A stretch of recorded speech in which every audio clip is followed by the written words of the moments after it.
You called the police and said there'd been a serious incident, but you weren't there anymore.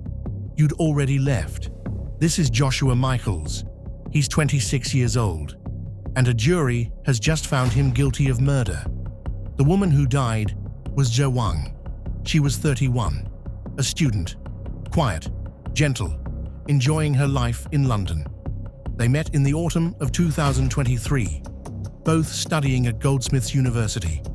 What started as something casual slowly began to unravel, and the unraveling is written down, line by line, message by message. Because even when you delete things, sometimes they're still there.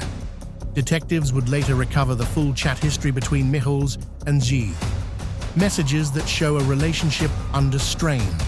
Messages that show growing tension. And a single issue that kept coming back. G repeatedly asked Michaels to get tested for STIs. Again, and again, and again. The requests became arguments. The arguments became pressure. And eventually, Zhe asked him to come over and talk in person, to settle it face to face. Wednesday, 20th March, 2024, 7:17 p.m. The last message Michaels sends to Zhe is just one word. Here. What happens next, only one of them can fully explain, and one of them is dead. Police would later arrive at the address in Manor Park, Hither Green. Inside, they find Zhe Wang. She has been stabbed twice in the face.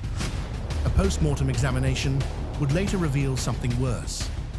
Sustained compression of the neck. Not a momentary act, not an accident.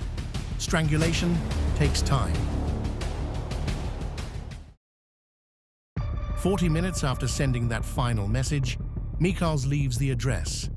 An Uber picks him up. The ride history shows him going straight home. And then he waits. Not minutes, not an hour, almost 4 hours pass. At 11:08 p.m., Michaels finally calls 999. There's been a serious incident, but I'm no longer at the property. When officers arrest him later that evening, he refuses to answer questions. No explanation, no account of what happened, no description of his relationship with Zhe. Silence, but silence doesn't erase evidence. Police search his home. They find blood-stained clothes. DNA testing confirms the blood belongs to Zhe Wang. They search his phone.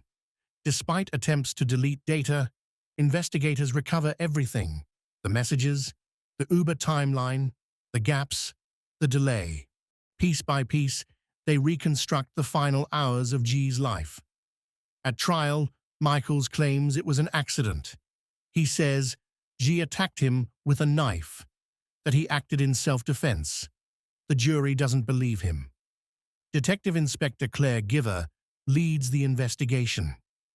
Michaels carried out a brutal and savage attack on Zhe, she says.